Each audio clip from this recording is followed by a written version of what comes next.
From coming to you not live, I'm your host, Sully. We're talking about another awesome comedian and podcast host. We got You Need to See This cohort and Pack Theater member, Cozi Orlen. I discovered you just because, again, You Need to See This is just a very fun podcast. You and Thank you. Bri Jones just really open up the discussion saying, instead of focusing on what's streaming or what have the cool kids watched, why not figure out this movie and how you would even introduce it to a crowd, if it's a party movie or if it's just one of those Oscar bait or blockbuster movies. And you got many comedic friends in the industry. Your best pals with Gina Ippolito and Robert Clark Chan, among many. Yeah, absolutely. Yeah. LA, man, it's a small place. it's a very small place, but I've also been here for a very long time. Like I've been doing comedy stuff out here since 2009. And at this point I just sort of know everybody in there. But yeah, the podcast, yeah, fuck the cool kids, first of all. Cool kids can go fuck themselves. Zero interest in what they're doing. Cool kid culture. What does that even mean? Yeah. Right. It's just being cool is, oh God, I could go on so many tangents. Being cool is very overrated because it's like, it's sort of very clammed up and you're like, okay, I'm mysterious or trendy or bullshit like that. But I feel like honesty is always so much more interesting. Everything else is kind of putting that off. But yeah, I never catered to those demands growing up as a millennial. I was already like, people think MTV is cool. I think Monty Python and Mystery Science Theater is cool. You know, I love that. Yeah, no, absolutely same. I was full on MTV because they'd always be like, "You haven't seen it," and then they wouldn't even be talking about it next semester and be like, "Fuck you guys." Yeah, but I mean, tall and old. We were also like over it. We were also trained to like hate certain types of cool kids from like 80s pop culture anyway. We were like, oh, the jocks and like the cheerleaders. No thanks, we're good. Right. But yeah, the basically the way that You Need to See This works, for those who haven't heard it before, is that there are two co-hosts, and one co-host tries to convince the other co-host, and sometimes a guest, to watch a movie that they've never seen before. You make compelling arguments. I hope I do. I really do. I always worry that I get a little samey. Like, I listened to plenty of movies where I wasn't keen on. I'm like, fuck it, I'm rewatching it. Nice. I love that. I do not remember which one. I only heard 20 episodes, so I wasn't taking clip notes. Good. That's pretty good. We've been around for a while now, so I appreciate that. Absolutely. Yeah. And we used to have go for it. Oh, well, and much like many of the Who Would Win and Upright Citizens Brigade members, it's interesting how Gina and Robert are part of Knowing Is Half the Podcast and Who Would Win, but you kind of have a similar deal where many of their day jobs is all tech related stuff, much like Ray Stacanis is testing out video games. You've worked for Electronic Arts Mobile and NKP medical marketing. Oh, sure. Yeah. Day job stuff. Yeah. I mean, I've been a copywriter. How does that work, my dude? Because some people can't write, but not everyone can do that. Some people can only do basic writing instead of designing courses and basic texting and even Microsoft Excel. So like, how did you configure that into your world growing up? Yeah, sure. Absolutely. I could talk about that. I'm on board. It's funny. The amount of comedy stuff I do, my day job stuff always goes out of my brain because it's really like survival second nature. Yeah. Yeah. It's like life skill. Like it's almost like I zone out for 8 hours during the day and then I wake up and I'm like, did I write all day? But it wasn't anything fun. Okay. You have 3 different personas in your mind. It's like work mode, dad mode, comedian mode, activate. Oh God, yeah. One day I'll be lucky and I'll get dad mode. Not so much. Right now I have single mode. But okay, sorry, I don't know. No, you're good. You're good. You seem like a cool dad. Oh, you know what? I hope I will be. That's the goal. Fingers crossed. But yeah. So here's the thing. My parents were artists. My mom is an oil painter, right? And my dad was a poet. And my dad was also a creative writing professor at the University of Arizona, where he taught, I think, undergrads how to do poetry, or maybe grad students, one of those. And so writing has always just kind of been in my blood. I was raised in Arizona, yes, although I Nice. didn't see that movie for a very long time. Oh, I wasn't. Oh my god! No, it's a You good. did review that. Really, I'm shocked because that was a very good movie reference. Like, nicely done. I But wasn't. I yeah, wish I was that clever. that's fine. But yeah, I'm from Tucson. That's where I grew up and all that. And so yeah, my dad would always like ask me vocabulary words when I was a kid, and I just like read. I was such a bookworm, and so at some point I just sort of was like, oh, I guess I'm good enough at writing. And so when I originally moved out to LA, it was to be a TV writer. Like, that was the goal. And unfortunately, or medium fortunately, I guess, I found an internship with an online hip hop magazine called Sweet. RapPagesMagazine.com. I had been a big fan of hip hop when I was in middle school, listened to BET all the time. And Man, look at you yeah, go. right. And so they were like, yeah, well, we're not really working on TV shows just yet, but for now, do you want to write articles for us about hip hop? And I was like, sure. And then they were like, hey, could you be our managing editor? We still won't pay you any money, but like, we need that position filled. And I was like, I'll take free CDs from PR companies. Sure. And so I just sort of was editing other people's writing and writing a bunch myself. And then after 3 years of not getting paid to do that, very fun, very easy to survive without a job. Um, I ended up at a place called Mahalo, and they're like a learn anything company where I was just sort of writing descriptions under videos for like a year and a half. And after that, I ended up at Electronic Arts through a friend for about 6 months, and I was writing copy and localization stuff, which is just having marketing copy translated into different languages. And after that, yeah. And then after they laid off a huge amount of people and were voted the most evil company in America for 2 years running. Super, yeah, fully, no before everyone was bashing Activision, they had some competition in the douchey. Yeah, no question. Yeah, it was impressive. It was kind of fascinating because I was like, you guys beat Clear Channel? Okay. That was a shock to me. But yeah, so I liked working at EA a lot, actually, which is also a kind of a shock. And then when they every job could be replaced. That's what blows everyone's mind when it's like it's pretty much a gray area. Whereas, I mean, that's how I was when I did valet. I was like, that was fun until these new assholes came over and took over and fucked up our shit. It always happens. Every big transition. The bad apples, man. Worst. Yeah, it's always going to be the worst. It's the one thing I took off because I no longer was making tips, and I said, "What's the point?" Yeah, good call. Truly the right move. I'm not sweating in the sun to put up with all this, man. Not worth it. Just not worth it. You made a hard choice, and it was the right choice. So nicely done. Oh man, it felt good. Yeah. Oh, that's great. I didn't even know there was such a thing as a 2-week notice. That's how naive I was at the time. That's incredible. I was like, you can deal with these assholes now. And he's like, oh no, come back. I'm like, that's no. so funny. Yeah, they're like, oh, you're burning bridges. And it's like, no, I'm not burning in the sun anymore. I don't need you. Yeah, good call. Myself out before.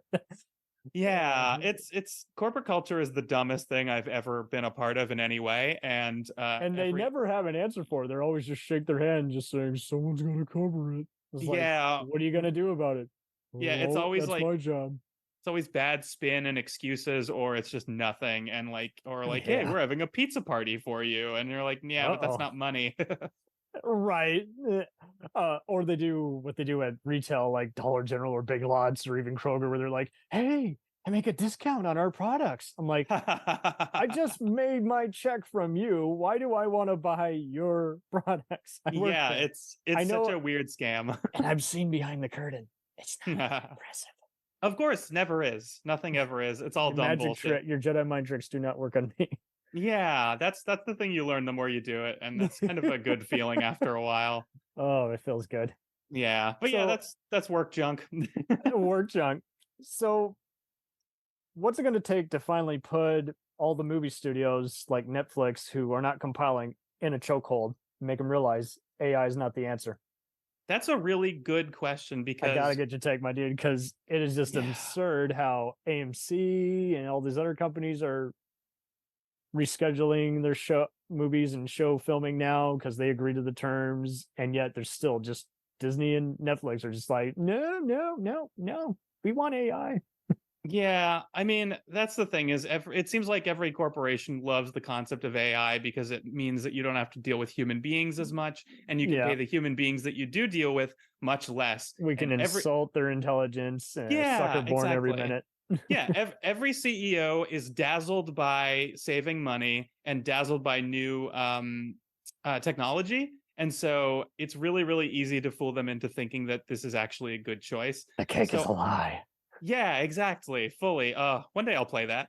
But in the meantime, at least I have the reference. It's a good feeling. But yeah, I have no idea. Like I said, I moved out here to be a TV writer, and I have had the survival job of being a copywriter, and both of those are in trouble because of AI. So I don't Right? know what. Yeah, so I have no clue what I'm going to do. I'm probably just going to dig a ditch somewhere because Remember ditch when like Walmart laid people off just because they're like, we'll deal with our phone response timetable. oh, what a nightmare. It's all such a nightmare. This is Yeah, why. So this is why Target is better. I mean that They are real people. You can answer. that's the thing we hope for, right? We hope that these choices end up making it clear that real people are the Would you actual trust a things we want to robot to have. make you food? No. It's going to probably malfunction and may forget to put in the eggs in the batter and make a crappy cake for you. That's not a good idea. That's true, but at the same time, you can easily lie to people and tell them that a human made their food and save That's just money on it the too. back Yeah. end. It's a It nightmare. tasted great to me. Yeah, so I'm glad there's a lot of pushback, at least from like human beings and creative human beings, especially.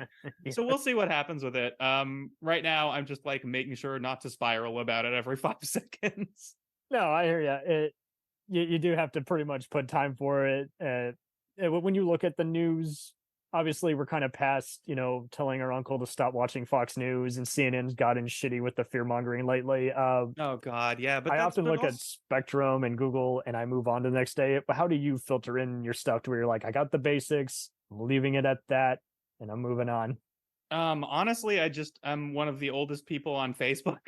So you would let other pals kind of do a chainmail, and then you're just like, okay, you explained it to me, perfect, moving on. Yeah, exactly. Like I'm 38, so that was mostly a joke, but also at the same time I'm still on Facebook constantly and still addicted. And anytime anyone's posting articles, I'm like, "Oh, that's news. Okay, cool. All right, great." And you see the same stuff from everybody anyway. Right. Um but yeah, I mean it's a terrible fear-mongering cycle that's been going since 9/11 when they realized that scaring people is a cool way to get clicks. So it's not like it's ever going to end because it's really, really productive for them. So all you can really do is just kind of get your brain out of that and try and focus on not crying on your couch every day, basically. Yeah.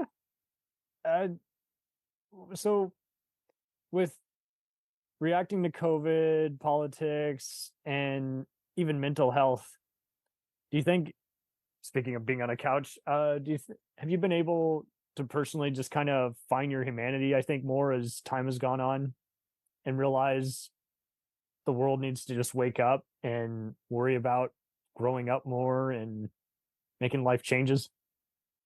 Hmm.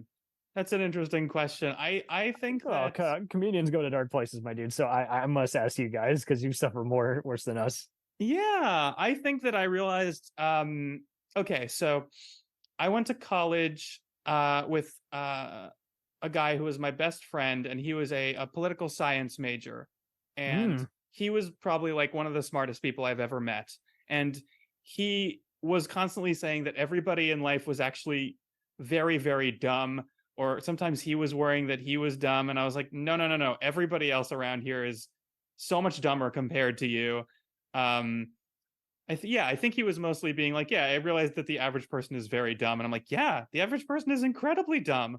yeah. And a lot of people didn't realize that until COVID happened, when everybody was very performatively dumb and stubborn in a way where it was just like, I'm going to be dumb no matter what people tell me to do. And I was already kind of ahead of that. I realized that people were that dumb. So it wasn't really quite a surprise for me. I was just Mm. like, got it. Yeah. And I've experienced trauma in my life too. So I was also not like a person being like, oh my God, I've never experienced global trauma before or any sort of trauma before. Like, I know how to process things. I know how to, you know, develop positive coping mechanisms for things and like slowly recover. So during COVID, I had like a 4-month spiral at the top where I was just like, oh, all my social life is revolving around live events, which have all been canceled. That's a bummer. Yeah. And like every time I see friends, it's really just because I'm just kind of running into them while doing things. And I was like, oh, I'm working from home now, so I'm not doing things. And I'm not leaving my apartment, so I'm not doing things. I'm getting So, lonely, but I'm being driven less insane. It's a degree of changes.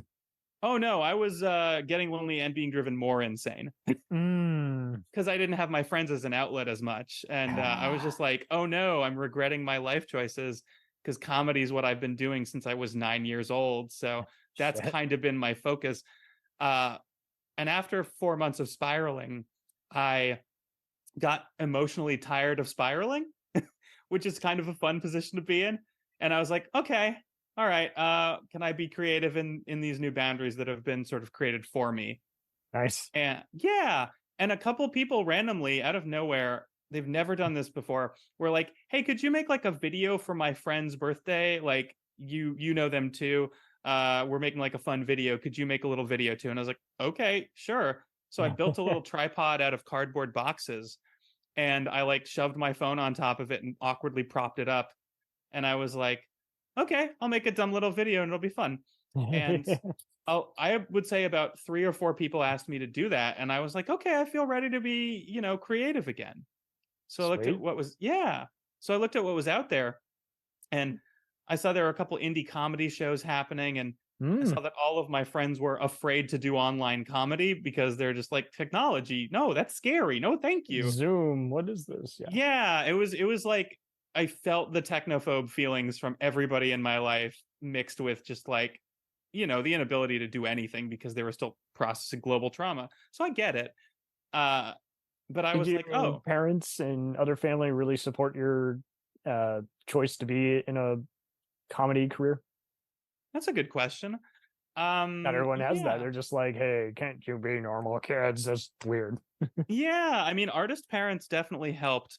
I would say that my parents have always been super supportive, but they were also they really do want to make sure that I had like a survival job at all times. Like my Mm. mom is always like, make sure that if you're quitting something, you have something else lined up. If you have something stable, maybe keep that for a while. 2 So, jobs, maybe do one on the weekends, do 2 others on the weekday. oh God, no, I've never had to Nothing do. that bad. Okay, no. Yeah, that would be like, I've always been the type of person where I'm like, if I have a full-time job, I'll never take any side gigs. I'll never take any, like, my work-life balance is sacred. But, that's also a luxury. I have privilege on that level where I'm like, I don't have to work multiple jobs, so I'm not doing it. But a million people I know are, because you got to do that in LA to survive sometimes. All right. So you got accepted into the University of Massachusetts at Amherst back in 03, and where you formed your sketch comedy troupe, the Don't Make a Scene, and you taught the Oh, improv yeah. workshop open air. How insightful yet challenging was that? That's interesting. So I do remember. I think, yeah, no, I always love that. I'm always a fan. Yeah, so Don't Make a Scene was really fun. I think that I learned a huge amount from doing that. I learned an insane amount from doing that because I'd never been on a sketch team before. I'd never been on an improv team of any You're the kind. unknown. Talk about Yeah, improv. it's very exciting. But I grew up on Kids in the Hall, so I fucking love Oh, sketch sweet. comedy. Yeah, of course. And Was that your favorite show? that was absolutely my favorite show growing up. That was definitely my favorite. Yeah. Oh, yeah. Crushing people's You with heads. my. Yeah, you got to crush people's heads. You got to do it right. There's plenty of Yeah. other sketches. Don't get me wrong. No, but that's one of the classics. Yeah, Yeah. absolutely. And yeah, I was like very ready to do that, and I had taken a lot of improv workshops as a kid, so I was like, oh my God, this is my opportunity. And I couldn't get on the school's improv team at all. I auditioned 8 times, and Was I it got competitive? very. They were incredible. Damn. They're a very good short form improv team. Mission Improbable. They ended up opening up a theater out here, actually, in LA.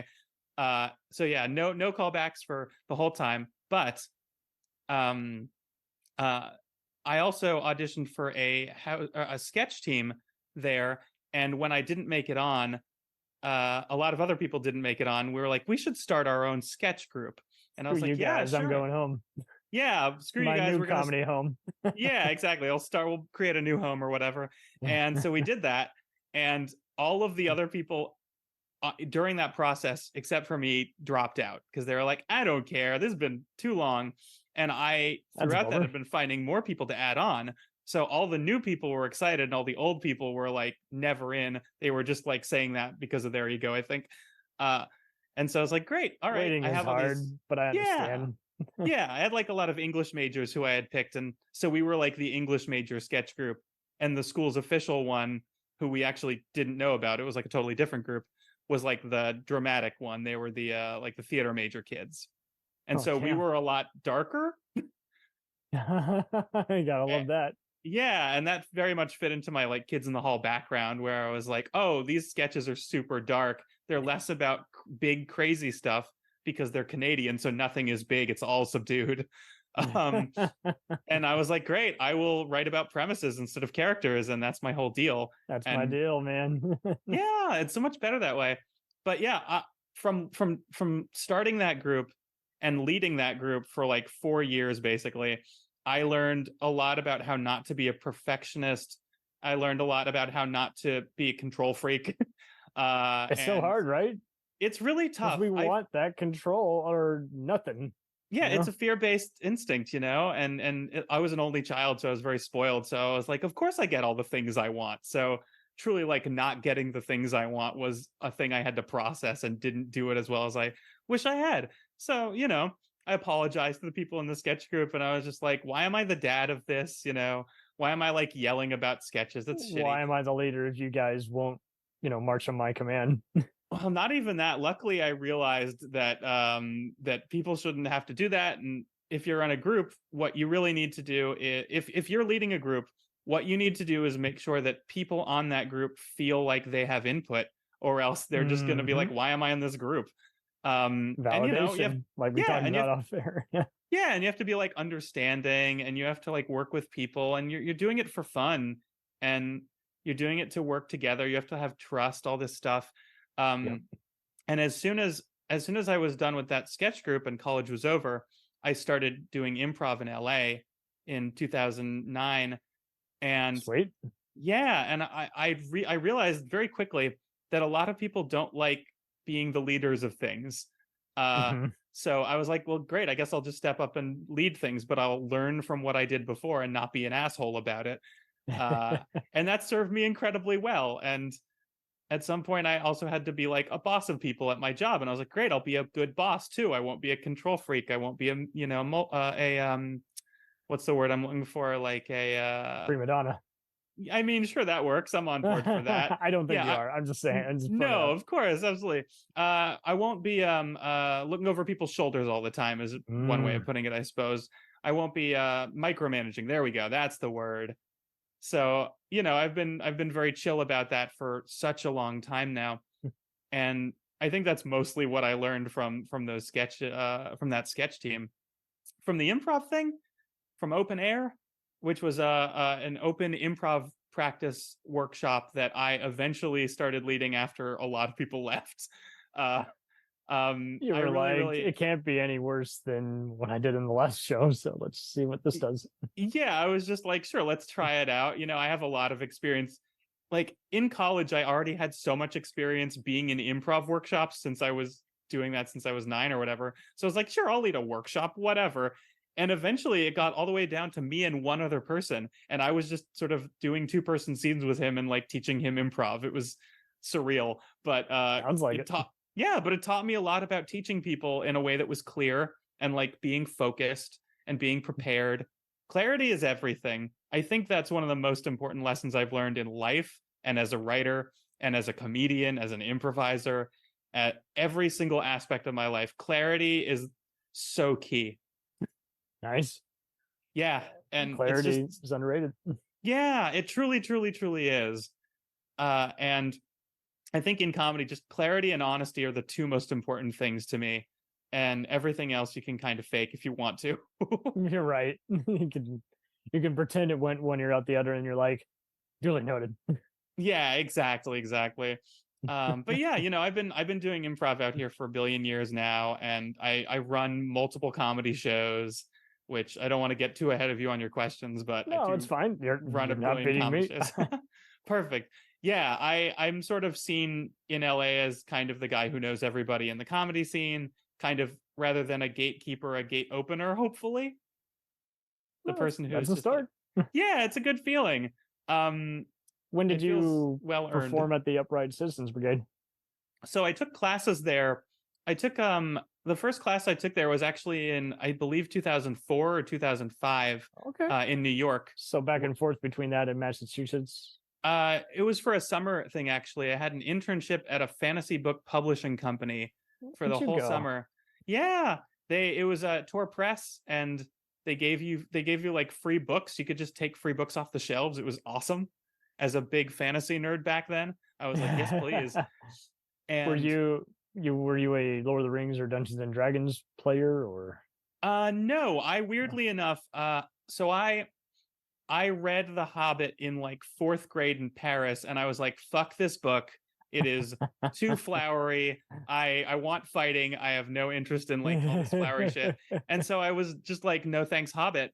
And instead, I went to this American library in Paris, and I found these books called The Deathgate Cycle. the Deathgate Cycle? Yeah, you gotta love this fall. You know what? They probably tried to make a TV show a couple times. Sounds like a death metal band. I hope so. I honestly Activate. I'd watch it. I would too. You got me sold just on that name. Yeah, I'd buy that record. Yeah, the next Motorhead iteration. Oh my god. Yeah. And those were really exciting. I love the Deathgate books, and those put me into Dragonlance because they were written by the same people, I believe. And Dragonlance got me into Forgotten Realms and all the pulp fantasy stuff. And so I was a big pulp fantasy guy and never cared about Lord of the Rings. I never even saw the movies. Dragonlance in the 80s, Deathgate. Oh, wow. That's in the night. Wow. So I learned something. Hell yeah. Yeah, that's pulp fantasy for you. There's so much out there that people don't ever talk about. And right. And at the same time, you're secretly glad, like kind of like Deathlands.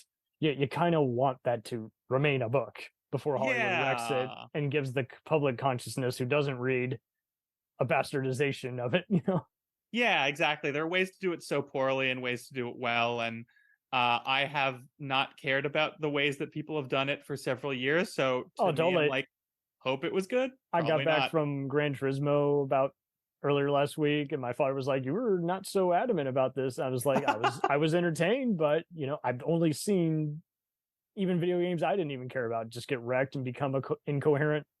Something you can even call a movie. It just felt like a bad toy commercial. Yeah, it's a true nightmare. Yeah, it's fascinating the history of pop culture and nerd culture in relation to like nerd. Yeah, oh exactly. In relation to like toy commercials and like pushing toys, like the idea of Transformers being like just something that they made for the commercials, but I fucking loved that show growing up, and the movie was incredible. Oh, look at Star Wars. That basically George Lucas made his own toy commercial growing up. Oh god, yeah, it's true. Honestly, Star Wars is the weirdest blind spot for me because I guess I could tell this. Sure, why not? It's more fun.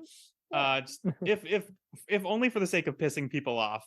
Actually, Star Wars fans hate each other, for God's sakes, at this point. That's very true. So what does it matter, Yeah, it's true. So yeah, when I was very young, everybody was talking about Star Wars. They were big fans. It was like that was like the monoculture. That was like the mainstream to me. So I was like, nah, fuck Star Wars. I'm fine. And so I just avoided seeing the movies. Even when they like showed them in school, I was like, I gotta leave. Bye. So it became a point of pride for me. You were like how I was with freaking Harry Potter after a while. I was like, oh, awesome. I love that. Just stop. Yeah, I was 100% that. Because they always would start, I never read a book like this. It's like, bitch, God. You haven't read any books.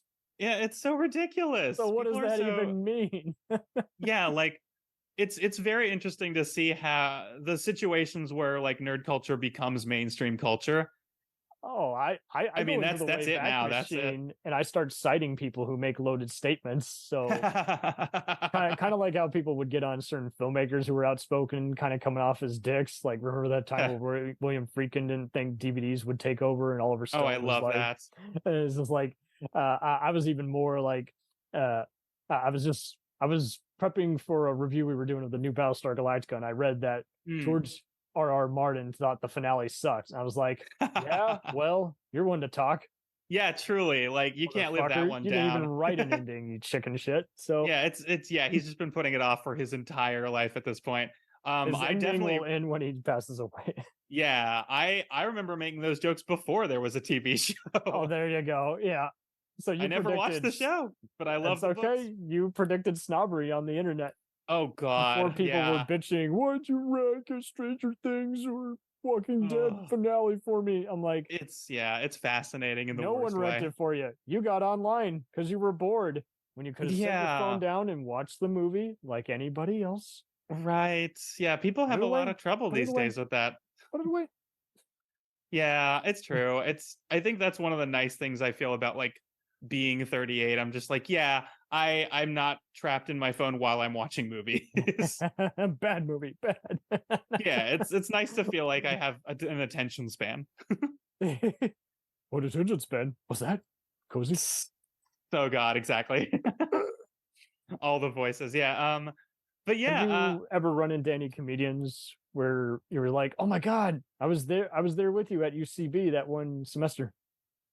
You mean like ones who ended up becoming famous, or ones that I like hadn't Ones seen have in a been long behind time? they can be ones who work behind the curtain, who write sketch show stuff for other people to perform, or just college humor type stuff, just anybody. Oh God, yeah. There's so many people that have come The out of this hidden stuff. mindsets, you know. I mean, yeah, I think that there are a huge amount of people that I met out here who ended up doing really great stuff. And it's really a nice feeling when you see your friends doing well and you're just like, hell yeah, they're sweethearts and they deserve this. Like, I was on an improv team with Rachel They're Bloom, at the and fifth stage of their career. Yeah, exactly. Rachel Bloom's wonderful. And she's the fucking best. I have not even seen Crazy Ex-Girlfriend yet. I've only seen clips of it and everything. Yeah. But I know she is fucking talented because she is one of those, she's done what all these people done. They've broken the internet with all their various talk show host appearances and college humor and Funny or Die appearances. So it's like, even if you don't watch the thing they're famous for, you know, you're gonna go back to it and see it eventually because you have like a concept of them. It blew up someone's world. Yeah, it's so true. Yeah, well, she's a sweetheart. Heard it here first. Great person. Yeah. Oh, she was on Whose Line? Yes, the recent. Oh my God, I need to watch that. What a treat. Yeah. Well, and much like Whose Line, you would only be there for like 2 episodes, but they make about 4 to 6 episodes out of your appearance, you know. Yeah, of course. Oh, cool. I've done improv with someone from Whose Line. How fun. I'll take it. What a nice feeling. But yeah, she was on a team. We were on a team together, like maybe my 4th or 3rd team out here. That's great. Yeah. And then there's that moment where you're like, oh, I'm seeing you on the sides of buses now and on billboards, and you're like, okay, cool, have fun. I mean, it was the same with Kelly from Star Wars.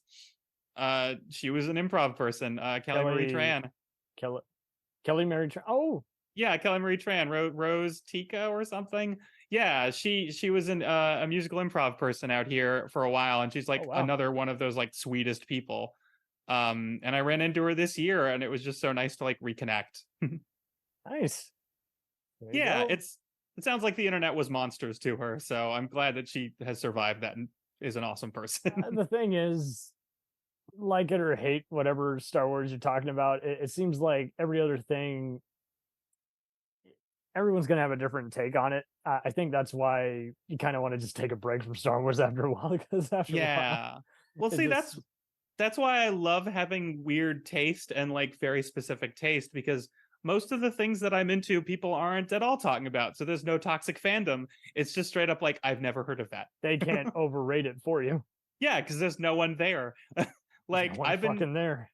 Yeah, like I've been talking to people lately about the movie Biosphere because it came out this year and feels like no human being I have ever met saw it. I want to see this movie now. I love that. Without overrating it. Yeah, it's fun. It's like it's not one that I would do for my podcast, but it's like Hey, pretty Sterling K. close. Brown's in it. That's a reason to watch. Hell yeah, it's a Duplass Mark movie too. Duplass movie. Oh yeah, this is insane. Yeah, it's cool. It's really funny and it's really like honest and very like chill. And then there's one very big buy-in, and if you can get behind that buy-in, you'll be okay. And if you're like, this movie is ridiculous, that's also okay. Because it That's kind of awesome. is. So it's like Yeah, Evil Dead or something else crazy where you can pretty much take it however you want it. maybe. I've never seen Evil Dead. I never saw the originals. It's fine, but the other thing I find dumb is the people who do the whole "oh my god, what the fuck, never seen that," and then Well, you here, name that's 50 other things and they haven't seen it. So I'm like, okay, then tell well, me who's the bigger dumb dumb. that's actually the reason why I started that podcast in the first place You was haven't seen?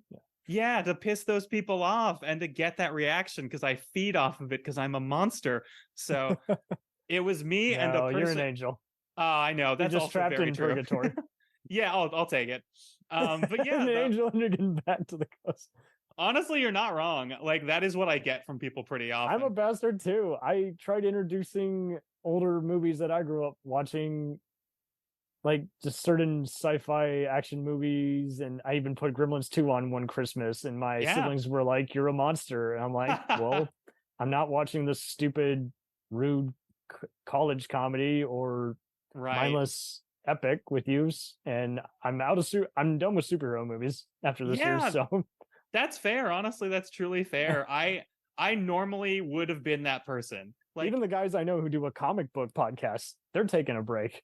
They're going to be yeah. doing older stuff and wait literally a decade for all the other stuff to come out. And Yeah, I kind of get that. We're at a point where a lot of them that come out really aren't that interesting and they're kind of boring. or Um the internet ruins it for you, like you say, where it's just like, yeah. can you believe this? And you get 50 other clickbait things. And even though you've unsubscribed or said stop suggesting this, there's always one that gets through with the however the logistics are set up.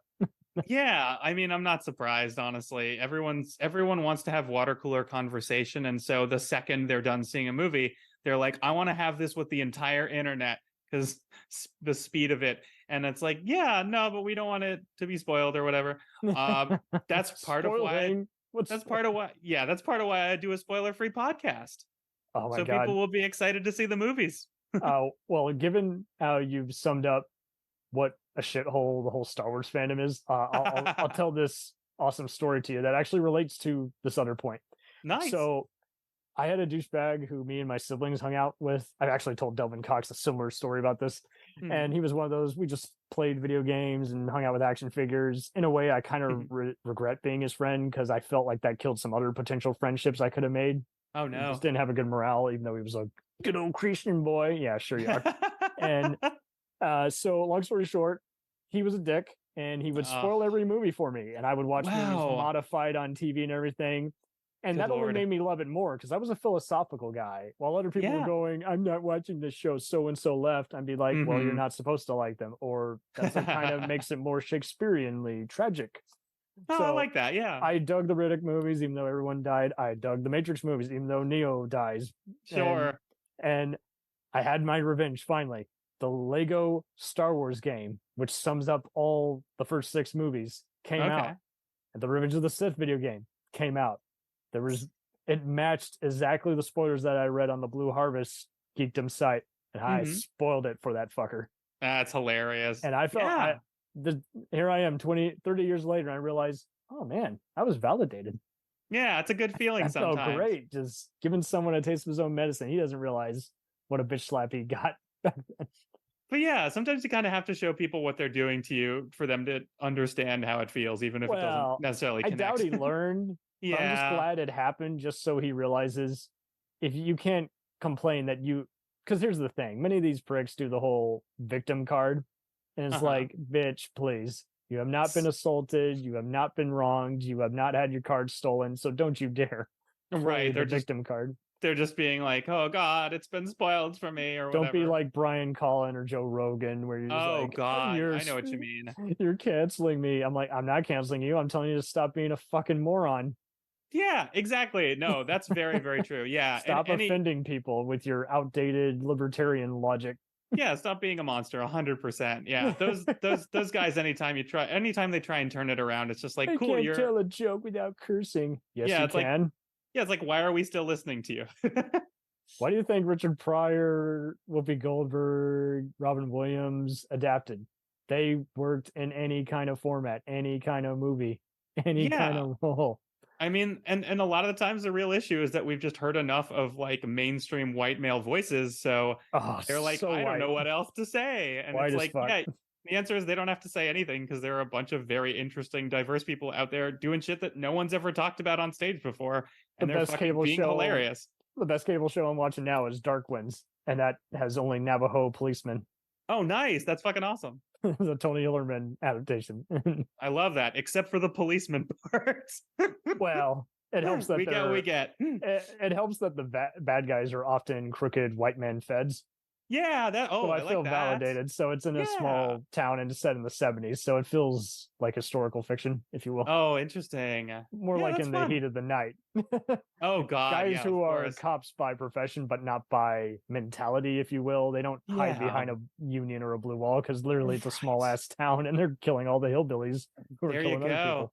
Yeah, it's if you can find a good situation for them and they're doing right by people, there you go, right? That's the Right. way No, don't to get me sell wrong. There's plenty it. of other shows where I will watch and I'll be like, it was fine until that propaganda line.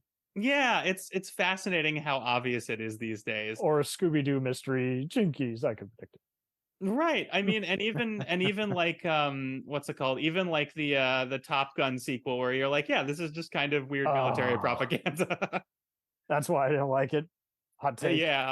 But man, I was like just- I knew it was fucked when that opening week someone reported to me how like 20 million people like joined the like Navy. I'm like, see, Whoa. damage done. That's a Those fuckers nightmare. bought it. Who's the That's bigger incredible. monster?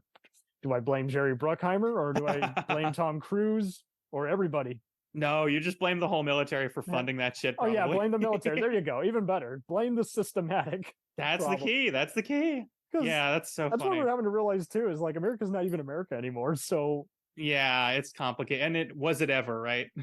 why did we even get mad at people not pledging allegiance when they weren't even Yeah, from oh the God, country? of course. Yeah, it's also ridiculous on so many levels, but it's all about control. But Control. that whole time when that Come here, movie, good old boy. yeah, ugh, terrifying. But yeah, when that sequel came out, I was like, no, I want the third Hot Shots or nothing. Yes. Although And those probably don't hold up incredibly have well. Charlie Sheen die and then have them avenge him, if you will. Like they bring him Yeah, back to life with tiger blood. replace him with with Tig. That's all you need. Oh, there you go. Yeah, bring John Cryer. Have Ryan Stiles. You'd see that with Ryan Stiles with fake ass muscles blowing people up. That would have been very funny. That would have been a dream. Hot Yeah. shots for part three. Partois, we need it. Partois. Oh, there you go. Yeah, I was a real big spoof kid growing up, of course. Is that one of your favorite movies? I know, but What's your number? What's your but top five, if anything? I think it's all ones that I've done already, honestly. But I would say like in any order, it's like Amelie, Eighth Grade, like lonely shy person movies are real high up there for me. Just the ones where you're just like, see, I like the lone wolf. I like the guy who doesn't try to blend in and tries to come to terms with his life. That's yeah. Mostly sad women who are just like, I can't deal with people. Amelie's so great. Oh, I got to see that I got to re-see it in a film studies class, so I was really happy. I recommend people watching that every like 10 years and getting something different from it. Yes. Oh my God. Audrey Tautou. She might be from France, but she's a national treasure. She's incredible. It's true. And I love like the Before Sunset movies, Before Sunrise, Before Sunset. Right? Oh my God. I had the sociologist dojo on because he was like, give me a movie franchise that doesn't have stupid explosions or trivial logic. And I was like, why don't we talk about Richard Linklater's best movies ever made? That's fucking awesome. That's a good point. I hadn't thought about that. You're fully right on that one. Like, it makes many trilogy lists, which is saying something. As it should. Doesn't have a single gunplay. It doesn't have any based on a comic or book mentality. It doesn't have any fans angering you online. If I anyone know. hates them, they already aren't the kind who would seek it out anyway, or don't have the logic to sit through something that's intellectual. So it's Yeah, they're not worth your time. It's so like you true. say, like it's that special kind of movie that's very hard to overrate or be ruined Yeah. Oh, because 100%. it's by serious people. Yeah, exactly. And it's simple. There's a simplicity to it where it's not about nothing can be ruined. I'm There a are no. millennial and I hate that I am a one. Yeah, of course. I just I lucked mean, out because I was still hanging around GeoCities and watching people play chess, in addition to watching all kinds of movies and TV from different generations, mixed in with actually reading film history books, let alone books in general. there you go. I think it's good to be informed in that specific way, honestly, because it gives you better taste. I've tried to play Um, Dungeons and Dragons. I fucking suck at it, uh, but at least I will get references to it when someone brings up a rule about who is the taskmaster, who is the yeah, this that's and sort that. of the key is being aware. Well, one thing that you learn as an improviser, have you done the improv or anything like that? Yes, Nice. I it love changed my that. life. Ooh, I Now want I to hear. don't. I I mean, don't I make kind of, yeah, it I kind of sucked want to hear in about junior this. high and high school because everyone was trying to imitate Chappelle's show Oh God, what a nightmare. and just trying to laugh at you just because you're doing your job, but they have a shitty Hmm. grin. College, Right. whole different deal. Hung out with some very invaluable groups, and other people actually had acting resume credits, and they essentially just hit home on free up your mind. There is no limit. Nice. Oh, I love that. That's the So best. now I just got to that mindset where instead of asking permission for something, is like, no, I'm going to book a flight for this tomorrow, and you can't stop me. Yeah, you can learn a lot from improv I'll ride my bike to the about airport life. if I can't get a taxi or a car. You know, I like that. Going with the flow. don't wait for permission. Yeah, that's cool too. Absolutely. These are good things. I've learned a lot about life from improv and then a lot about improv from life. Uh and then it sort of just keeps going back and forth the older you get. Oh But man, right? yeah, but one of the things that that I learned God, I immediately lost my train of thought. That's okay, no big deal. We'll get there. Oh yeah, I got it. So in improv I've had to learn a little bit about a lot of things and that's not a bad thing. Right? What is a bad Yeah. thing nowadays? Half the time, a bad thing is actually something someone doesn't approve of, but isn't necessarily breaking any law or social Yeah. morale. That's a good question too, honestly. What is bad? That's very complicated. Figuring out what is bad versus what's viewed as bad. That's just a whole other conversation. Good lord. What is Yeah, it's good? complicated. Your Well, idea of good might be, I don't know, baking the most unhealthy jar of meat you can on a grill and mm, poisoning the environment while we get grossed out and just say, I'm ordering Chinese food. right, that's true. Yeah. I think for a lot of people it's like what are people able to maintain cognitive dissonance for versus what are they not able to maintain cognitive dissonance for? And it's like, okay, I'm ready to be a good person in this way, but if I do it in all the ways, it'll kill me. So it's like finding a nice balance for Right. yourself. I'll check off the first 5 ballots. The Yeah, last 5 are going to have to wait for now. exactly. We do what we Or shall can. we say never? There's yes, there's Yeah, sometimes it is, and that's okay too, you know? I think for me, I end up defining good or like doing good things or being a good person as doing whatever I can to make other people's lives less stressful or, Thank you. We need shitty. more people like that. Thanks. Yeah, that's really what I try and do. I put myself in other people's shoes before I put them in myself in my own, and that has been very helpful for my well-being and a lot of other people's. Oh, yes. So I recommend it whenever people can. It's just like having enough distance from your own emotions to be able to process things before you react to them, right? That's the good stuff. The good stuff. Yeah. So, given your connections to Upright Citizens Brigade and knowing it's after podcast, have you ever been invited on to be a judge on the Who Would Win show with a lot of those same comedians? No, I've never listened to a single episode of any of their podcasts. Actually, I'm not as connected as you might think. It's more recommend just because it's not even about a winning streak. It's just awesome hearing a famous voice actor come in and do a judgment on ooh, a comic book or movie or TV character, and half the time it's all the win happens just because of a mind trick. Oh, interesting. Okay. or what info Yeah, was given. I'll have to give it a shot sometime. I've known Chan for a very long time He's since the I moved editor. out here. Yeah, he's a great dude. I love He's how he keeps James Gabs's bloopers in half the time now, just because it's kind of funny. Oh, that's fun. Yeah, I don't really. I think I'm Facebook friends with James, but I don't actually know him at all, and never have talked to him. So I'm just like, all right, cool. He might come a calling for you if he needs a better judge. I'd be fine with that. That'd be fun as hell. I'd be down. I'll appear on people's stuff. But Gina, I've also known for a really long time. I loved her old improv team, Slave Leia. She's Speaking of amazing. Star Wars, yeah, Loved her show, The Unicorn, which she wrote for. yeah, absolutely. I'm so glad that she's had that awesome success and stuff. And I'm just like, cool. I know cool TV writers. It's a good feeling. I love how she's just kind of deliberately antisocial, but that's kind of part of the joke where she's like, what the fuck do you guys want to know about me? Oh, that's fun. I haven't seen that in real life. I think that's a bit on the pod. That's got to be just the podcast then, because she's Oh, she always doesn't such even. Oh, Robert like says she doesn't even listen to her interviews. He doesn't care. that wouldn't. That's possible. I wouldn't be. She's got a lot going on. She's a busy woman. But yeah, hilarious improviser. She really did a lot to put together like the IO sketch program back in the old days. Oh, really? At IO West, where I was New on like Jersey, New York guys. They got it.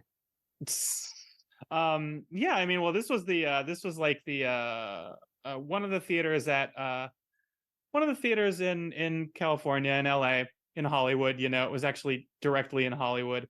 And so when I first moved out here, there was UCB, there was IO West, and there was like the Groundlings, and maybe like a couple random spots. I Rest never in really peace, Paul Rubens. Oh God, yeah. I mean, That's where he people was trained. wise, yeah, there were some good people who came out of Groundlings, but as a theater, I never could have given a fuck about it. And that's geographically the closest theater to me. But their stuff is very character based. It's very like, we have wigs on, so we're funny. And like a lot of times they're like, men can't play women, women can't play men. And I was like, what is this bullshit? So Look at Robin Williams. Hello. yeah, they were never really that exciting to me out here. But UCB was always where You're funny not people alone. were coming out of. Yeah. Are you ever seen Conan? I wasn't a big Conan guy growing up, but you know, Okay, I know a lot of people ended up on there who were very funny. So he had his cohort, Andy Richter, has his own podcast, and he talked about how he would avoid certain improv groups just because he knew some of the teachers were absolute pricks. yeah, good. You funny. gotta. Yeah, well, and that's it. It takes one to ruin it for everybody. He's like, this is why we can't have nice things. And he always, sometimes the Conan writers would invite him to be on like a sitcom with a laugh track, and he went to a taping of like Just Shoot Me, which an episode he was guest starring on, and he was like, I'm gonna just suck this up because this is not funny seeing writers pretend to laugh at their own jokes. Yeah, that's terrifying. That's why I'm always like, if I somehow have the luck to end up writing for a show, I just want it to not be like CBS awfulness. Yeah, like with a closed off film bullshit, set. Yeah. Yeah, there's good art out there, and we don't have to settle for bad stuff. A poor man's Frasier or Seinfeld, where you're like, shut the hell up. It's not even a joke. I could write this shit and blow it out your ass. Yeah, it's weird. I literally like, my relationship with art and comedy has changed so much over the years that I truly don't even know what I find funny anymore, except for just like real honest What is stuff. funny?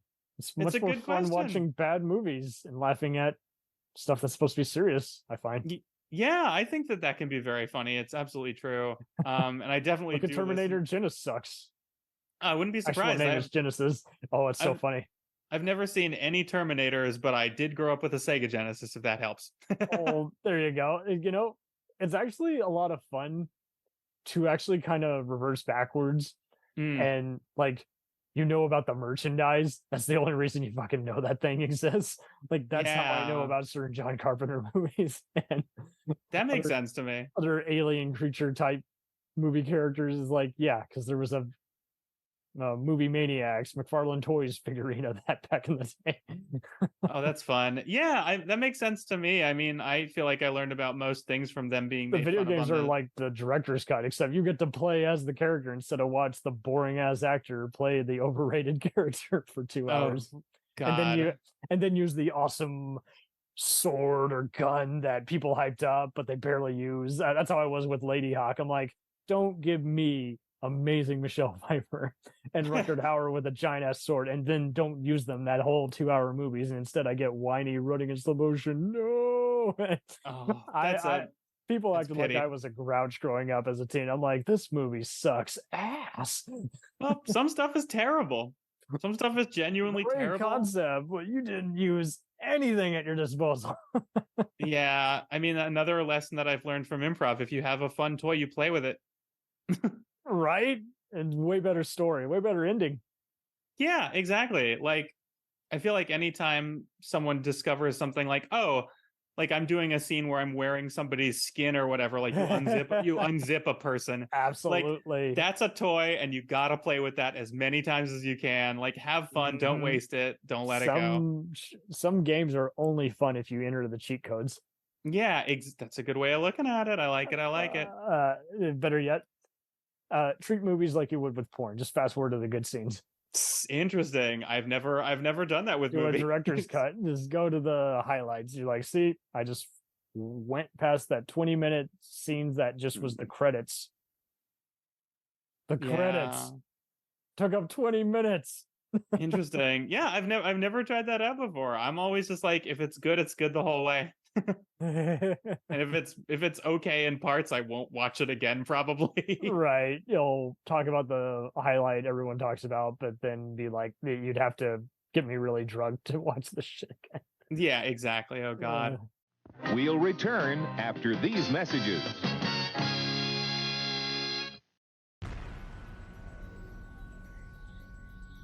The Jacked Up Review Show podcast is honored to be part of the Blind Knowledge Podcast Network. Join anytime, talk the talk, and enjoy yourselves. There's something enlightening for everyone with this crowd of cool cats. Check them out.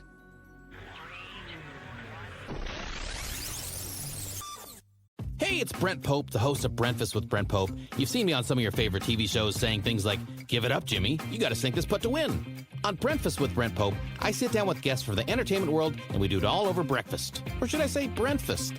Every week on Brentfast, you get inside Hollywood info and tips, great breakfast recs and booty debates. Most of all, you get the most delightful 30 minutes of your week. So dig in. It's Brentfast time. Listen at Brentfast.com, Apple Podcasts, or wherever fine podcasts are found. Do you ever find yourself thinking about who would win in a fight between Goku and Superman? Hi, I'm James Gavsey, and on the Who Would Win show, me and my co-host Ray ignore anything important happening in the outside world and debate fictional battles between characters from comics, movies, and video games. We got a new show every week, and almost always am I the winner. Yeah, not true, Ray. In the past, we've discussed such matches as Captain America versus Darth Vader, Solid Snake versus the Iron Giant, classic matchups like RoboCop versus Terminator, and even the Muppets versus Sesame Street. That one was crazy.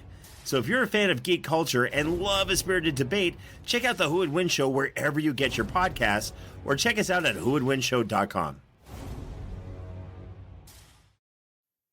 But yeah, going back to like UCB and places like that.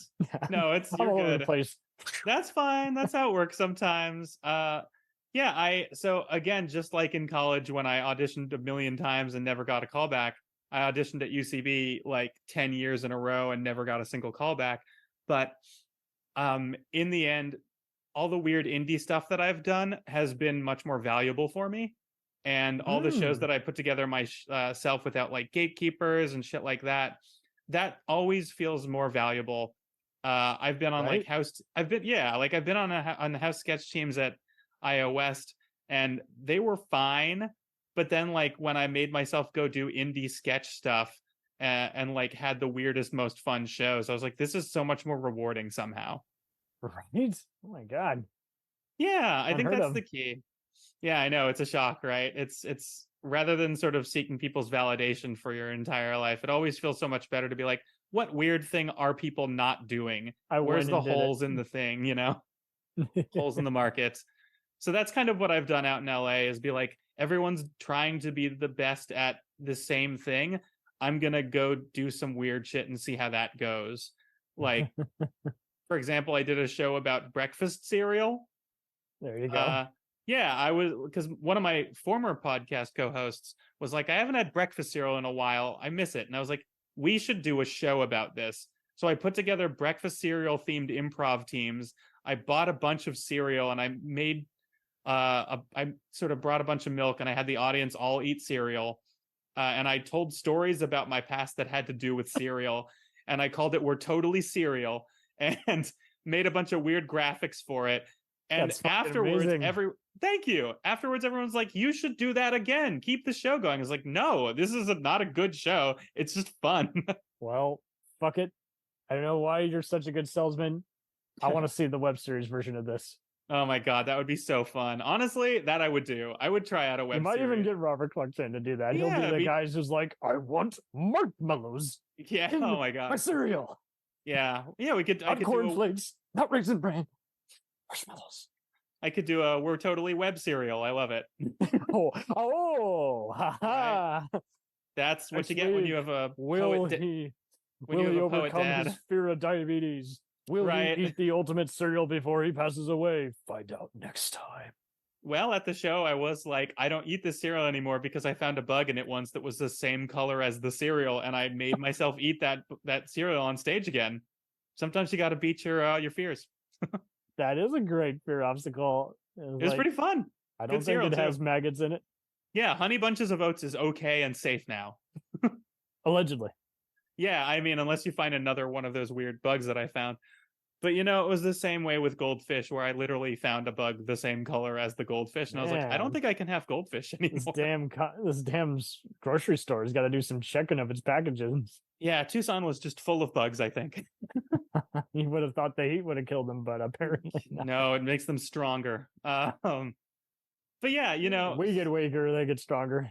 Yeah, I mean, we try. The scorpions just get bigger tails. But yeah, so I run a bunch of shows out here. I run a show called Crash This Party, where we do a different theme of party every show, and I've been running that for over a decade now. Crash This Party is the improv group? The name of the improv group is Sweet Dalai Lama, and we've been going for almost 12 years, which is insane for an indie team. Everyone breaks up after like a year. Man. But what yeah, we've been together other than money. I know exactly. That's why people move on. But yeah, a lot of people have come and go, and I'm really the only like original person left. But we've had some really good runs, and yeah, we do a different theme of party every time. And that's at the Clubhouse in LA, which is a lot of fun. We do it. I'm gonna sneak this into plugs. Why not? Right? There you go. Now's the time. Yeah, sure. I'm in. Every first and third Monday, 7 p.m. at the Clubhouse on the main stage. That's the variety show that I do. And we always have a different theme, and sometimes we repeat those, but they're just for like, annual things. Like we have every 2 Halloween shows every year, every first and third Monday. Yeah. We've done puppy parties where people do improv with their dogs. We've done pool parties in actual swimming pools. A lot of crazy stuff, a lot of fun. My brother lives there, so I might have an excuse to come down. Hell yeah, please do that. That would be ideal. Everyone should come check this show out. He's in Avondale. Oh, I have no idea where that is, but I've heard the name once or twice. Arizona's kind of, so what's more confusing, Oklahoma or Arizona? Oh God, Arizona. Because there's so much stuff in the middle of nowhere. I mean, for me, Arizona's confusing because I was an indoor kid who just watched TV every single day, like for 8 hours. So I never explored Arizona. Okay, so Avondale is an hour from Tucson. So. Oh wow. Oh, so that's in Tucson. Okay, I thought you were talking about California because our show's in LA because we're in LA. Well, I got family there too in San Francisco. So all right. Hell yeah. Make the road trip. But yeah, no, that's why I do UCB and all those people and all that stuff, all Hollywood, all LA. But yeah, aside from that, I do a show called Scene Kids Punk House Party. And that's an emo punk ska variety show. Hell yeah. It's fucking sick every time. I love it. We have a different live punk band every time. We do punk improv where we do moshing to change between scenes. We all dress like a Hot Topic and shit, and we have like free pizza. It's at midnight. That gets everyone to cooperate. Oh man, it's a beautiful thing. And that one's at the Pack Theater every third Saturday. We're doing Skalloween 3 Season of the Ska Witch in October. I cannot music, fucking wait. Baby, mixed in with yeah. horror. I'm booking that ska band. I'm working on it. I'm trying. It's Man. hard to find a live ska band. I might know someone who might travel. Yes, please. I'll let you know. Well, if they're down to do it for no money and free pizza, hell yeah. Well, I can pay for it, and you can just feed them. Oh my God, that's Give the 'em shelter. sweetest thing, the nicest thing I've ever heard. And been doing that for like 5 years. We had El Jefe from NoFX play with us and do improv. That was cool. And the other one that I run is called Dubset, and that one is So did you used to do short form or long form? I'm guessing short form, right? Definitely short. It was never more than a few minutes, like 5 minutes max. I love it. Short form is where we all come from. So there was I think the problem was kind of like short films. There's just too much babying of us. Interesting. Yeah, I mean, there's always different. I did do dynamics when it stage comes to combat that a lot. stuff. Oh, fun. Yeah, that's something that is The always like a professor nice didn't like tool. me for some reason. Oh, then that professor can go fuck themselves. I guess it was just because I was too enthusiastic. I don't fucking know. That's not a good reason to not like someone at all. That's terrible. And then he did the whole, "Oh, you're not certified if you don't keep taking my class." I'm like, "No, you're a hustler." Certified in what? There's no such a fuck. I have looked it up that's before insane. with stage combat. It's like, Oh, gotcha. it's just like with anything, wrestling, stunts. It all goes back to staging. Where am I in the scene? Why am I going here? Character motivation, and then fucking go with it. Whether cameras are rolling or not, go here. Yeah. Do the same fucking thing. Try a few different things. Like hit my beat 5 seconds faster. Yeah, it makes a lot of sense to me, honestly. So did you ever do a short form game called like dubbing, basically? I wish we did. We mainly were just doing more of just kind of even like that drinking game Horse, where we were kind of just we mainly did variations of party quirks mixed in with other just long story short, just kind of just more like situational characters, like someone would give you a character in front and you two have to build a scene together. Gotcha. Okay, that's fun. As well as the legendary questions only. Oh, I love it. Yeah, I fucked up on questions only, even though I knew the rules, because whoever my partner I kept getting teamed up with really knew how to find my tickle me funny button. Well, the only way to fuck up on questions only is to not get it wrong, because then nothing changes and your friends don't get a chance to play. Exactly. So if you fuck up, you're doing it right. But yeah, dubbing was another like short form game where, people off stage were doing the voices of the people on stage. I had done that before, and in college I was like, it'd be a really fun idea to do that for like a long form set where it's just like a half an hour of people doing you were ready voices. to go already by that point. You were like, I really was. Extend it. This needs to be a 30-minute sitcom. Yeah, I was psyched for it. And except funny. Yeah, like that's the hope, right? Yeah, God. I don't need an audience permission to laugh. This shit's fucking ruling. When it's good, it's good. That's the key, when it's good. And then I didn't do anything with that idea for like 13 years, at least. But and you're still thinking of it. Oh, no. So what happened was I appreciate it. I do appreciate it though. But yeah, no, what ended up happening is that I was like, you know what? I'm going to put a team together and just like do a set where we just dub the whole time. And people liked it. And then the Pack Theater gave us a show. And so I've been doing dub set where we do a half-hour dubbed like improv like show for like 3 years or something. We did it over Zoom during the pandemic. And we're just doing each other's voices. It's really fun. Why do you think you're so good at predicting their body motion and body language?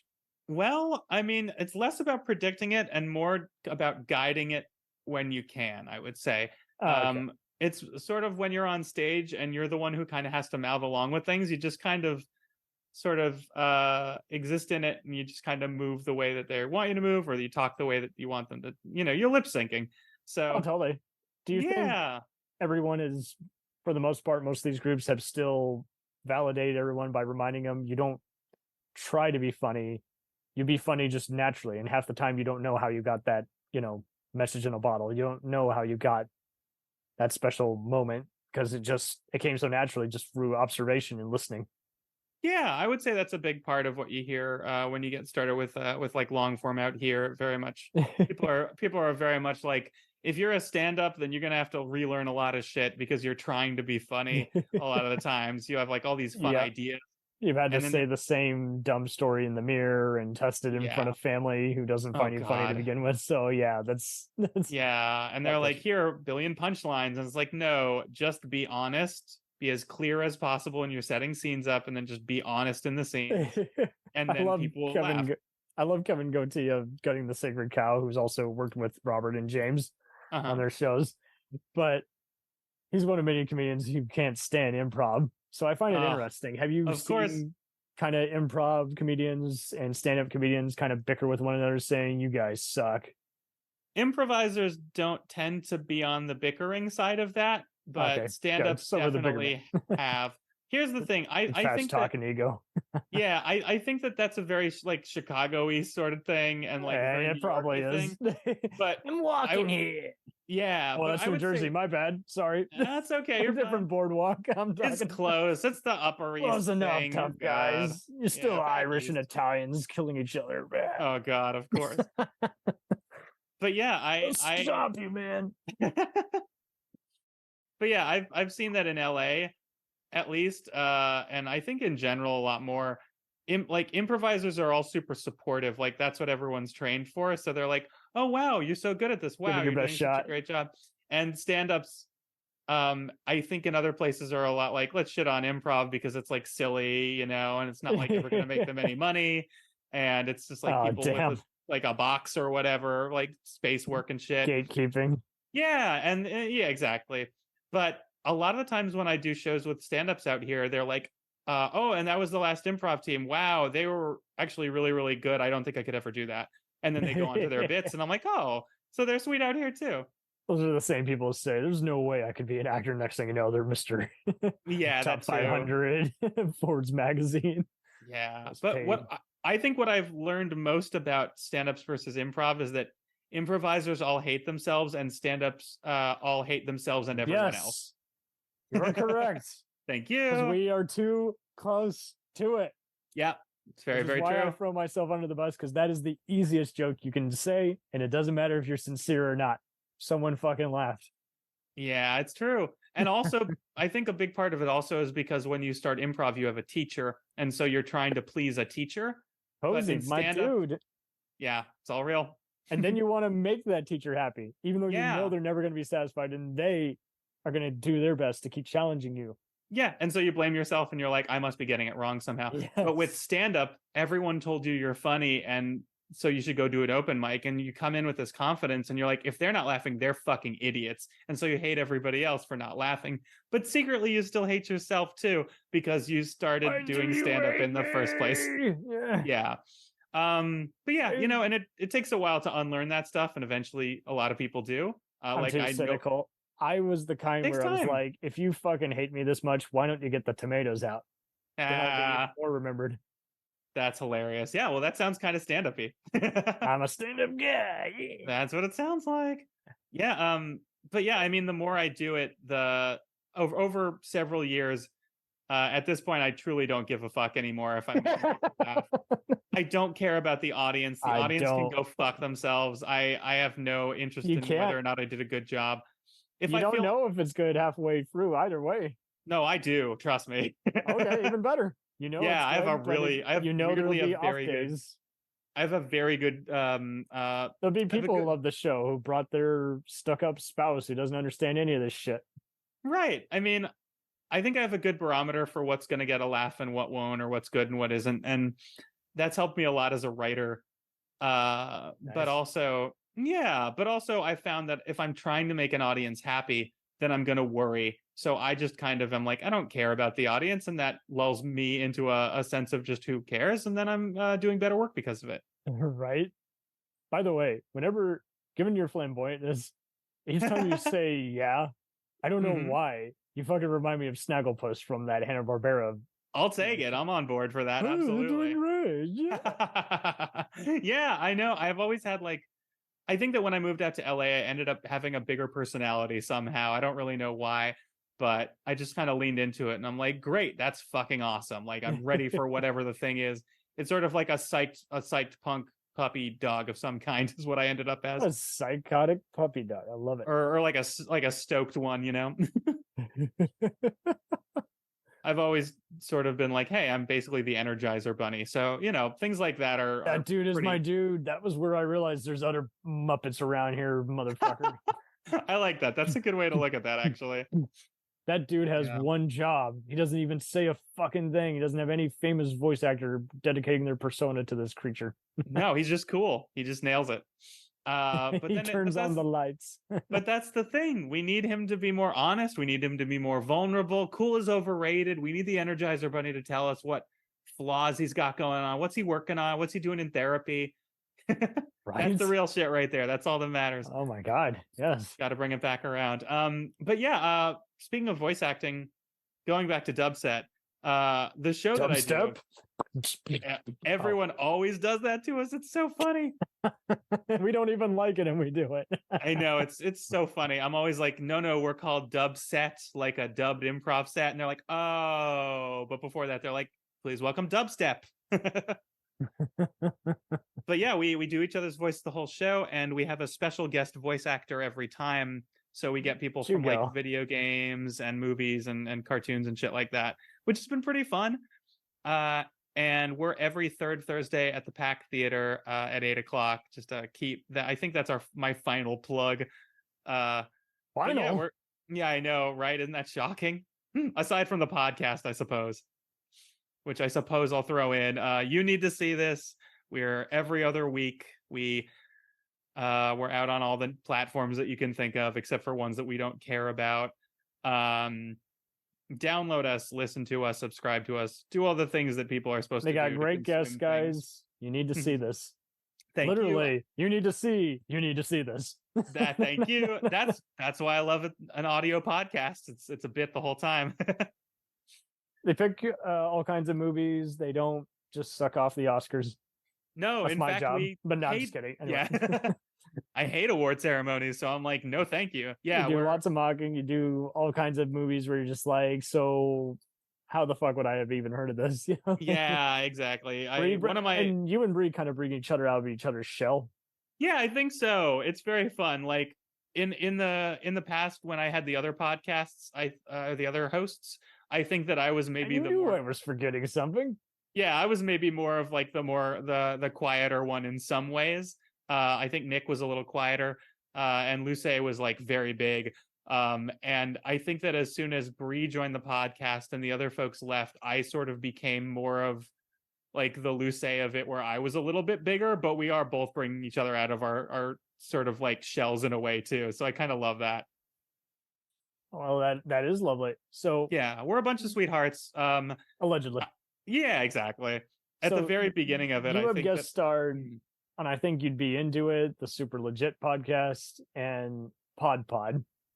Oh, I guess I have. What guest appearances do you have coming up? That's a good question. I truly always forget whenever I do stuff. So the Academy was big because you were going into some very visceral movies on that one.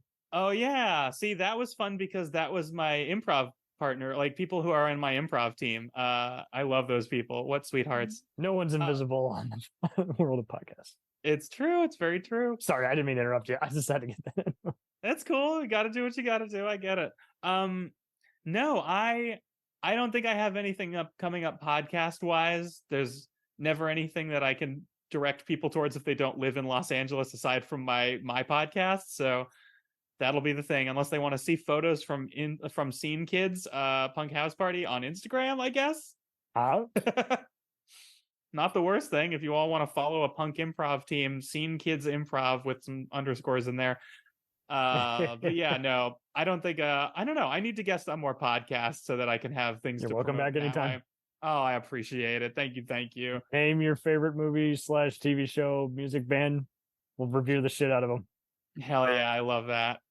That's the good stuff. But yeah, those are my plugs. That's all I've got plug wise.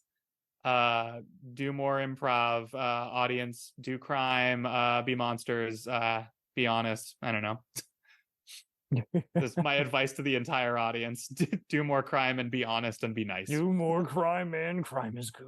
Right, exactly. Yeah, and just, I mean, honestly though, I feel like my real advice to the audience is always searching out hidden gems and interesting things in art.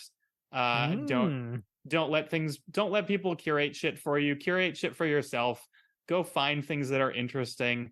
Look for things that have 5, listens on Spotify, and get fucking psyched about that stuff, because that's what matters most.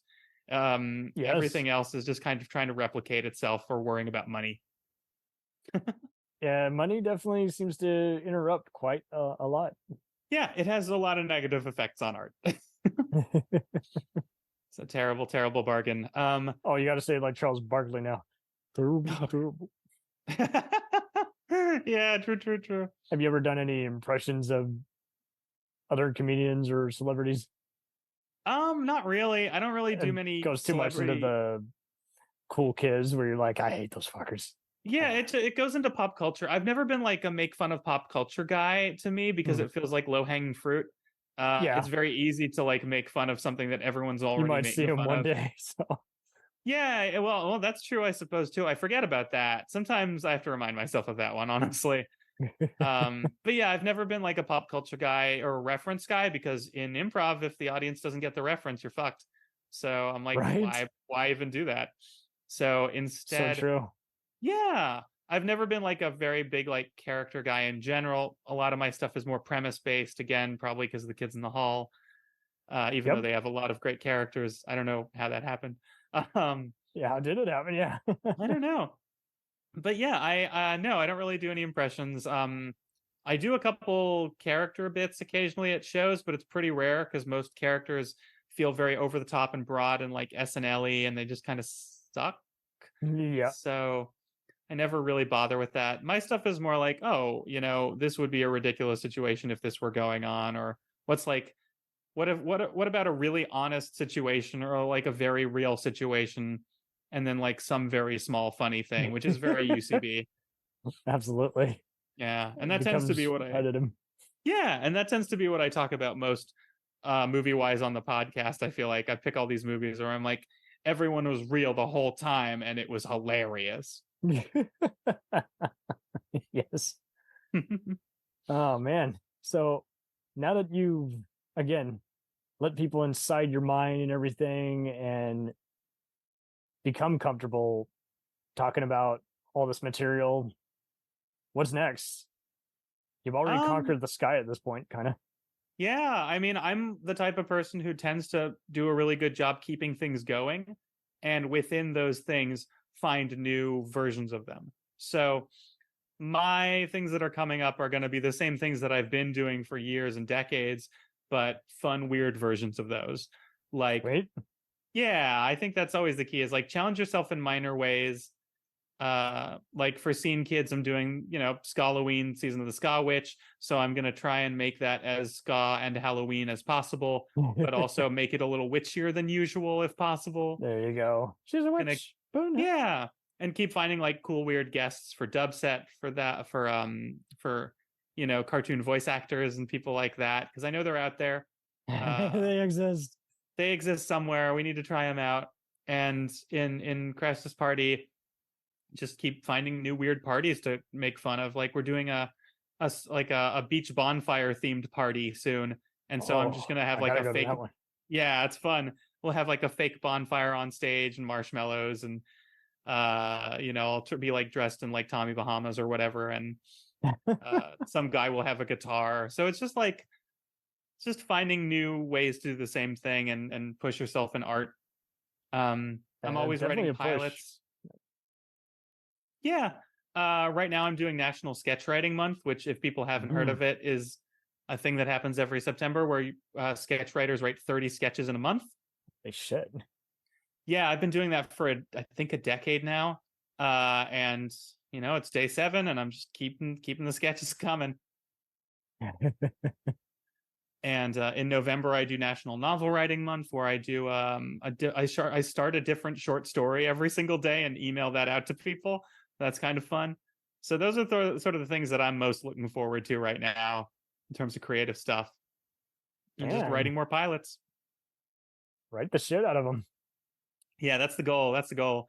It's truly more for me about getting better at the process, where I'm just like, do a good job fighting procrastination in every way you can, and like figure out how to set it up in a way that where you don't have to think and make choices much.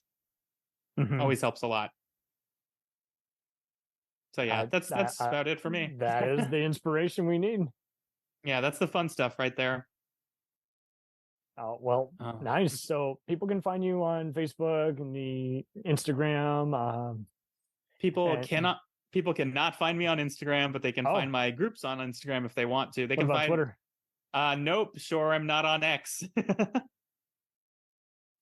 It's all good. Yeah, X no, marks the spot. Yeah, exactly. Yeah, I don't do any of the social media stuff except for Facebook, because I am an old man who still has VHS tapes and a VCR and a landline. Welcome, man. Welcome. Yeah, exactly. If you want to follow me, follow my things that I do rather than the person I am, I suppose is the way of putting it. Do right? as I say, not as I do. Yeah, it's kind of a weird riff on that, I suppose. Subscribe to my podcast and you'll probably still hear about me and my life. That's some good love. Yeah, and if you live in LA, come to my shows. Those are the things. Absolutely. Boom. Well, anything man, else? you have ricocheted. You have wiped the floor with me. Thank you. I love this. Nice. Thank you for not just letting me pick your brain, but just get inside it. It was like Fantastic Voyage style. I was love that. Yeah, no problem. I'm loving the fearlessness, and that's my deal. You're welcome back anytime.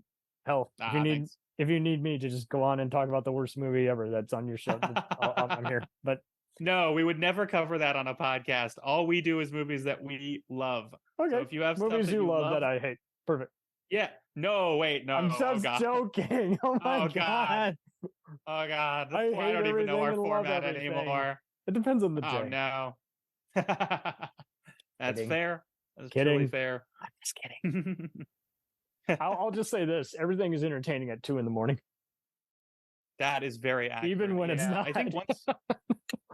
That's true. I think once or twice we did have people guest on the podcast where they were like, "This is a movie you need to see not because it's good, but because it's fucking insane." And I was like, you know what? That still counts. I'll take it. That counts. Ding, ding, ding, ding. It passed. Yeah, exactly. Kinda. Yeah. A C is better than a D, I guess. That's something. I mean, honestly, well, I think a really terrible F is much more fun than a weird C, or like than a boring C. It's better than a Z. I think that's really what it is. Honestly, I'd check that out too. That sounds fun as hell. It just has to make a choice. If it's terrible, that's more exciting. So much like improv, it must commit to the scene. Yeah, exactly. That's the worst why I thing hate you can do in movies improv with is tone. nothing. Yeah. Oh God. Yeah. I mean, there's a lot of trash out there. That's why I don't do Fast and Furious, because literally within one scene, it will go from serious to camp to over the top, like, and it's barely been a minute, and I'm like, I don't know how to process this. Yeah, there is no way Are to they process insulting me while shaking my hand? What's going on here? Yeah, and the reality is that their audience doesn't care at The all reality about is tone that shifts. there is no reality. It's not even an unrealistic reality. What is it? That's true. Yeah, there's no base reality for those movies at this point. It's just Like that- insanity. what's Yeah, that it's thing just a they do in- bunch of What's the thing they do in Wayne's World? Wayne's World. Yeah, the dream sequence. Yeah, those were fun. That was my season of SNL. I will tell you that much. Yes. Yeah, I mean, I grew up on that season. I was like, this is good. And then Will Ferrell came on and I was like, bye. Bye, Felicia. Yeah, which everyone else was like, we love SNL now. Oh my God, people are falling on stage. This is so funny. But that's when I stopped giving a fuck about it. So That's all right. Mad TV was better. yeah, that's fair. In living color. Now screw it. Oh man. Wait. Exit 57. Exit 57. Yeah, you don't know that one? That's exciting. Yes. Good old sketch. There's a lot of old 95 with Colbert. What the fuck? Goddamn right. Yeah, Amy Sedaris and like all these. Well, I saw Strangers with Candy. I said, how the fuck did I not know about this? Because no one knew about Exit 57. Got a cable ace nom. Yeah, incredible, insane. Yeah, I loved old sketch shows. That Now no I one must search this watched. out on YouTube. Yeah, even the Jenny McCarthy show was funny. I think. Oh, there you go. Yeah, you got to dig deep. Even the shit that wasn't funny was funnier. Yeah, exactly. All right, my Yeah. dude. I don't need to leave you in the wind. So thank you ever so much, though, for an hour of your time and Yeah, of course. wiping the floor with this. This was awesome. Yeah, good. Thanks so much for having me. I appreciate it. It was fun to do. Absolutely.